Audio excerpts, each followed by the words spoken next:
નમસ્કાર મિત્રો, આજની પ્રેરક વાર્તા તમને એ વાતથી માહિતગાર કરાવશે કે સંસારમાં કોઈ તો એવી શક્તિ છે જે સમય અને કર્મના ચક્રને ચલાવી રહી છે. આ સમય અને કર્મનું ચક્ર જ નક્કી કરશે કે આપણા દ્વારા કરવામાં આવેલું કોઈ પણ કાર્ય ખરાબ હતું કે સારું. હવે એવું તો નથી કે બધું જ પહેલાંથી નક્કી હોય, પરંતુ આ વાતને પણ નકારી ન શકાય કે ભાગ્ય પણ સંસારમાં કોઈ ને કોઈ જગ્યાએ આપણને એ વસ્તુથી બહાર કરતું હોય. આપણે સૌએ એ કહેવત તો સાંભળી જ હશે કે દાને દાને પે લિખા હોતા હૈ ખાને વાલે કા નામ. એટલે આપણે બધા માત્ર મનુષ્ય એક માધ્યમ છીએ, બાકી કર્મ તો ઈશ્વર જ કરે છે. એ જ પરમ શક્તિ છે. આજે આપણે એક કર્મચક્રની હૃદયસ્પર્શી નૈતિક વાર્તા આજની પોસ્ટમાં સાંભળીશું. તો અંત સુધી આ વાર્તા સાંભળીને સમજીએ કે આ કર્મનો ખેલ શું છે. જય શ્રી કૃષ્ણ મિત્રો. જો આ કર્મનો ખેલની વાર્તા તમને પસંદ આવે તો લાઈક, શેર અને સબસ્ક્રાઈબ કરશો, જેથી મને નવા નવા વિષય પર કામ કરવાની પ્રેરણા મળે.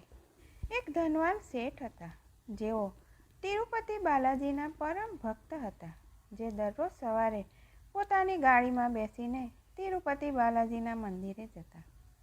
જ્યારે તેઓ મંદિરની સીડીઓ પર જતા, ત્યારે બે ભિખારીઓ ત્યાં બેસતા હતા, જે જ્યારે શેઠ મંદિરમાં આવતા જતા હોય ત્યારે પહેલો ભિખારી બોલતો, હે ઈશ્વર, તમે શેઠને બહુ જ ધન દોલત આપી છે, તો મારા પર પણ કૃપા કરો અને મને પણ ધન દોલત આપવાની મહેરબાની કરો. જ્યારે બીજો ભિખારી હંમેશા કહેતો, હે શેઠજી, ઈશ્વરે તમને બહુ ધન દોલત આપી છે, એમાંથી મને પણ કંઈક આપીને મારો ઉદ્ધાર કરો. આ સાંભળીને પહેલો ભિખારી બીજા ભિખારીને કહે છે કે મૂર્ખ, ઈશ્વર પાસે માગ, એ જ બધાની સાંભળે છે અને બધાની મનોકામના પણ પૂર્ણ કરે છે. તેઓ જ બધાનું ધ્યાન રાખે છે. એક દિવસ તે આપણા બધા પર ચોક્કસ કૃપા કરશે. આપવાવાળા આ શેઠ કોણ? ધીરજ રાખ અને દિલથી ઈશ્વરની ભક્તિ કરો. ત્યારે બીજા ભિખારીએ કહ્યું, ચૂપ કર મૂર્ખ. શેઠ આ બંને ભિખારીઓની વાતો સાંભળી. શેઠે પહેલાવાળા ભિખારીની વાતોથી પ્રભાવિત થયા. તેમણે બીજા ભિખારી વિશે વિચારવા લાગ્યું અને વિચાર્યું કે જોઈએ કે ઈશ્વરની કૃપા પહેલા ભિખારી પર કેવી રીતે થાય છે, અને બીજા ભિખારીને મદદ કરવાનું નક્કી કર્યું. શેઠે પોતાના મંત્રીને બોલાવ્યા અને કહ્યું કે મંદિરમાં જે જમણી બાજુ ભિખારી બેસે છે તે હંમેશા ઈશ્વર પાસે માગે છે અને ઈશ્વર તેમની અવશ્ય પ્રાર્થના સાંભળશે, પરંતુ જે ડાબી બાજુ ભિખારી બેસે છે તે હંમેશા મને ફરિયાદ કરે છે.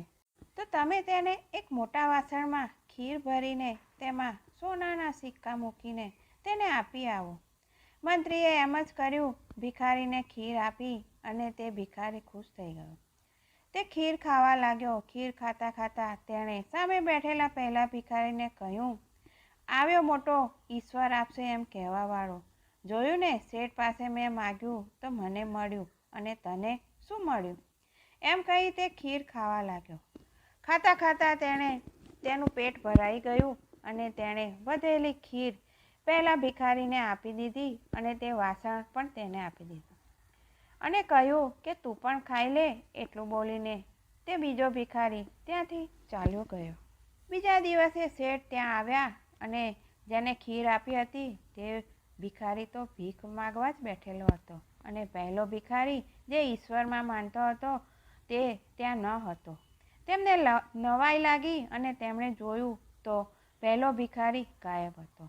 શેઠે જેને ખીર આપવા કહેલું તેને પૂછ્યું, કાલે તમને ખીરવાળું વાસણ મળ્યું ન હતું?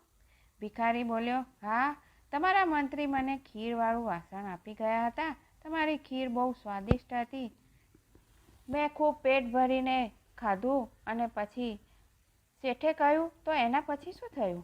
ભિખારી બોલ્યો, મારું પેટ ભરાઈ જવાથી જે સામે બીજો ભિખારી બેઠો હતો તેને મેં તે ખીરવાળું વાસણ આપી દીધું. મૂર્ખ, હંમેશા એમ કહેતો હતો ઈશ્વર જ આપશે. મેં તો એને કહેલું કે લે, આ વધેલી ખીર તું ખાઈ લે અને વાસણ પણ તું જ રાખજે. શેઠ સમજી ગયા અને હસીને બોલ્યા, અવશ્ય ઈશ્વરે જ તેને મારા હાથે સોનાના સિક્કા અપાવી દીધા. ઈશ્વર જ આપણી પાસે કર્મ કરાવે છે. આપણે મનુષ્ય તો એકમાત્ર એક માધ્યમ છે. એ અમીર શેઠના મનમાં એવા વિચારો પેદા કર્યા અને એના પછી પહેલા ભિખારીથી બીજા ભિખારી સુધી કોને કેટલું મળશે, ક્યારે મળશે, એ મનુષ્યના કર્મનું ચક્ર નિશ્ચિત કરે છે. મનુષ્યનું ભાગ્ય પણ તેના દ્વારા કરવામાં આવેલા પુરુષાર્થ એટલે કર્મથી જ બને છે. તે અમીર શેઠ સીધા જ તે ભિખારીને જઈને સોનાના સિક્કા આપી શક્યા હોત, પરંતુ ઈશ્વરની મરજી અને તેમની માયાને કોઈ સમજી શકતું નથી. મિત્રો, આ પ્રેરક વાર્તા કેવી લાગી કોમેન્ટ બોક્સમાં ચોક્કસ બતાવશો. જય શ્રી કૃષ્ણ મિત્રો. ફરી મળીશું આવી અવનવી વાતો સાથે.